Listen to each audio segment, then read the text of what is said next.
Hello and welcome to Business Charcha. We are back with our yet another episode of Impact in our series where we bring to you distinguished experts from various industries to share their insight and knowledge. This time we have among us Ms. Ritu Bhardwaj, ma'am. We are very happy to have you on board, ma'am. Yeah, hi everyone. I'm so happy to be here. On the behalf of the entire Business Charcha fraternity, I extend my cordial welcome to you. Thank you. Ma'am is a sustainable development worker, filmmaker, editor, director, photographer, and a budding food forester based in New Delhi, India. She runs a collaborative of independent filmmakers working on issues related to sustainable development called Common Thread Media. Ma'am has produced several international award-winning films and photos. She holds vital global experience in business, and the list is endless of her achievements. And before we begin our talk show, I would like to remember our viewers that please write to us on the chat box if you have any queries and doubts, and we will get back to you at the earliest. So let's begin with my first question. Ma'am, it is often said that nothing vast enters the life of a mortal without a curse. We think it is true for the media industry as well. It has always been good and bad at the same time. So what has your experience been like? Thank you for this important question, Karan. And this relates to, any work of human being is full of any advancement that humanity has brought about has its own repercussions, has its own advantages and unintended consequences as well. And so is with media. So my experience with media has also been full of ups and downs where it was not, but then on hindsight I realized that a lot of my experiences, I started as a video editor in a news channel, and I was 21 or 22 years old when I started out. And then at the age of 24 I quit my job, and I realized that I didn't want to do a job, and since then I've been on my own. So there've been lots of ups and downs that I have gone through in my professional journey. But I think what has been important is my own connection with self and its own conviction of knowing what I want to do and sticking to it and sticking to my goals and vision. So my experience has been rough. Like I had the privilege of working with very good mentors at the very start of my career, who gave me good opportunities to work on. And then it also reached to a point where I burnt all my boats, and then I was on my own and I needed to figure out what I had to do. And then things unfolded. But I think that is with every field, and even with media as such. If you see the journey of media, it started off as a source of information. So every day our parents would switch on at 9 p.m. and there'll be one person, or 8 p.m. news on Doordarshan. We will all sit together and watch, to a point where there is news in our hands all the time, and there are all kinds of news available for us to cater to. So I think there are positives to it, because data and knowledge is like gold in our age.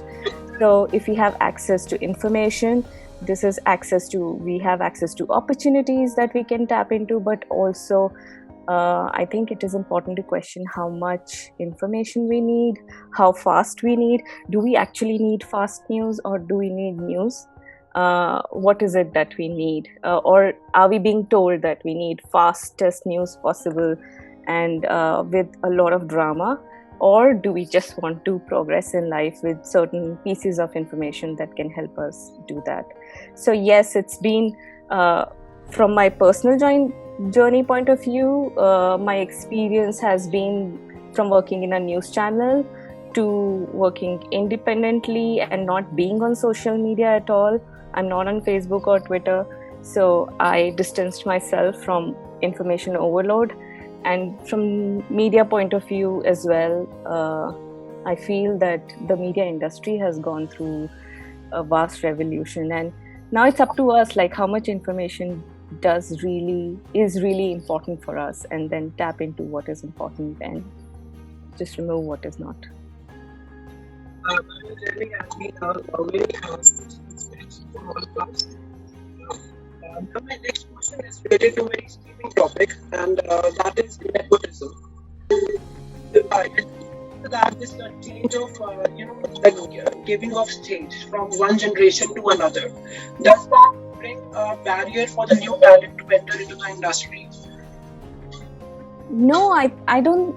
Yeah, there are two sides to it. The industry is becoming more competitive because we have a large population that is young, employable, and then also the fact that they are very talented and they have stories to tell. And the barrier as such is not the industry but the population. I feel that there are so many Ritus. I'm not the only one who's talented, even at my stage. So I can't imagine, like 10-15 years ago it was hard for me to get opportunities, and how hard must be it for the youngsters to enter the industry now. But I have also seen that people really respect, people want to work with young people respect the energy of young people that they bring on board, and the cost effectiveness also. Like working with a youngster is more cost effective than working with somebody more experienced, and the kind of project also keeps changing. Yes, it is. I feel it is hard to break through the ceiling wall, but I think if you keep trying, and you will get through. And one thing I feel that a lot of youngsters do is give up. They feel it's not happening, so they give up and try to move on into different things. In the process, they're doing everything but not one thing consistently. So pick your goal, pick your craft, and don't give up.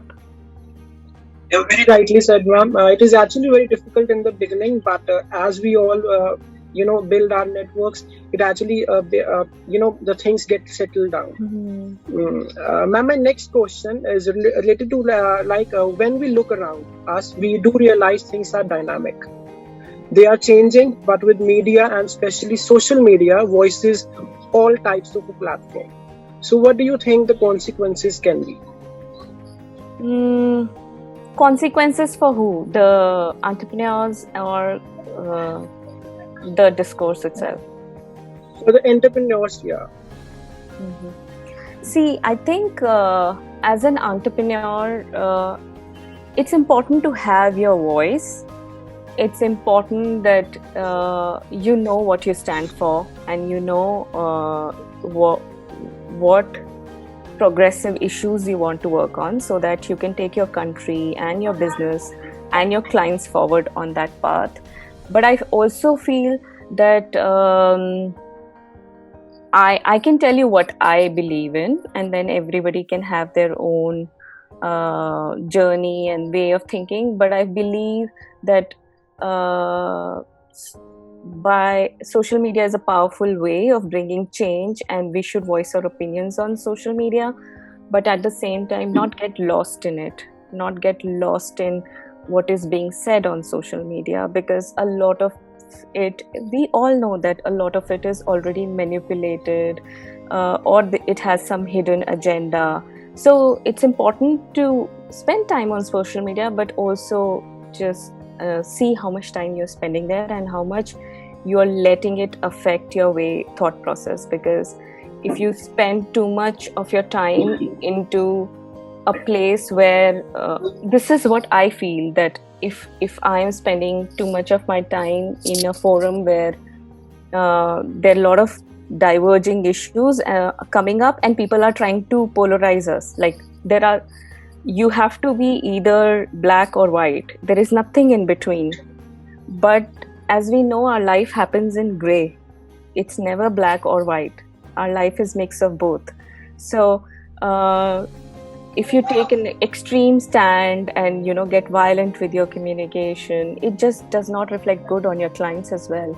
And you want to build a harmonious world. So I think we can be more resilient to counter views and learn to forgive and not react on social media as entrepreneurs, because we must invest our energies into, especially if you are storytellers, we should invest our energies in telling stories. And whatever is our thought process, whatever is our opinion on a certain issue, maybe reflect that in your storytelling. All issues are interlinked. So when you're writing a story, try to bring about aspect of gender equality, for example, aspect of eliminating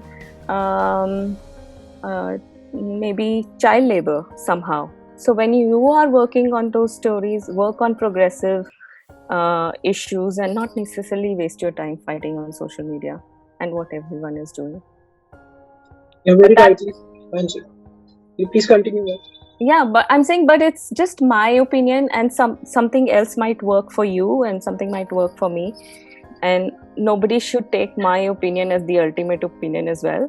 Find out for yourself what works for you, but I just say don't waste your energies on fighting on social media. Do something on the ground. Grow a tree, go to a nursery, do something. Don't waste time.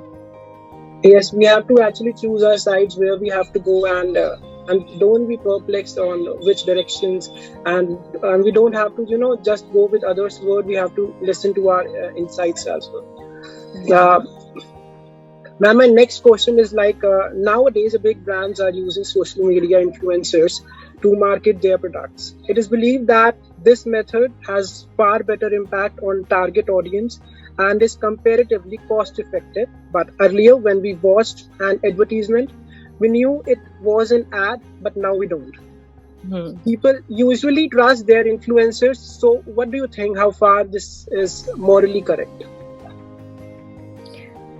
I think it's not for me to question that. It is for people who appear on those ads. They should question themselves what they're doing. It is definitely, I can't say it's right all the time. It depends on the situation, because if I am an influencer and right now I'm trying to influence that this community of entrepreneurs work on, indirectly I'm trying to influence that people in this group start thinking about climate change, environmental degradation, or start thinking about building businesses which are sustainable and eco-friendly, then that's healthy. But if I'm trying to manipulate this group, or so we are also on social media now, and if I'm trying to manipulate this group into buying a dress that I've made or buying a cold drink that is not very healthy, then it's something that I need to question myself. Why am I doing this? And as audience as well, when the opportunities arise, because a lot of petitions are filed when celebrities endorse unhealthy products or untested products. So just participate in those petitions. But I'm saying that's exactly what I'm saying. When on social media, don't just get angry that this is wrong or this is right. If you feel something is wrong, do something about it. If you feel that this celebrity is endorsing wrong, untested product which is unhealthy, go online, you'll find a petition for sure. Somebody must have started that petition. Just sign it instead of wasting your time, and then focus on your skill. You could be a doctor, you could be an engineer, you could be a filmmaker, you could be an architect. Focus on your skill, focus all your energies on your work, and anything that disturbs you, take action. Don't waste your energies on social media. Yeah, actually, I just got, I was just googling. So there I found one PIL being, written there on the Google, and public interest litigation. And there people have actually filed some of the reports there of reported some of the unusual content. So very Yeah. rightly said, ma'am. Yeah. Whenever you see something, find on Google. Google is very easy. And then see what people are doing about it. You will surely find someone. We are so connected. And then just take action. Don't waste time on, social media doesn't ultimately help. You write a post, 10 people like it, 10 people dislike it, and then you start fighting. Your day is gone. So focus on your business and do something anything that disturbs you, take action. Right, ma'am. Ma'am, my next question is right. It is all about trends today. What is in and what's not. What are celebrities doing? What are their influencers doing? We want to do that and wear that every time, all the time. And do you think it is sustainable? And somebody who wants to have a career here can have serious mental issues. What would be your advice to them? Okay, I will not judge anybody who's doing it, because I think when I started working, I had my first job. I remember I used to spend 50% of my salary on shopping. So I would admit that all the things that you're talking about, I've done them myself. But then, then I started traveling, and I started going to villages, and I started working with communities, and I started to realize what is the impact of my consumption, what is the impact of the plastic that we use, what is the impact of. I went to Patna, for example. In Patna there's Ganga, and in Ganga there are dolphins. Not many people know about it. I went to Patna to see dolphins, and then I realized all the dolphins are dying because of the hair conditioner I'm using in my hair, and my hair are looking nice, but the dolphins are dying. So excessive consumption is not only dangerous for our mental health, because it puts enormous pressure on people to catch up, but also it is not sustainable for the environment. We are seeing the biggest mass extinction of species on the planet right now, and it's first time in the history that species are getting extinct from the planet at the fastest rate. So I think we should not forget how our consumption is linked to destruction on the planet, and ultimately we don't have to save the planet will be there, it will be burnt and bruised. It is about saving our own existence, saving ourselves. So we have to save this planet for our future generation. We have some responsibility towards them. So we must cut down on our consumption, not only because it'll give us mental health issues for sure, because everything is so expensive and not everybody is making that kind of money, but we need to find a balance, and we need to make sure that even our children are able to enjoy what we are enjoying.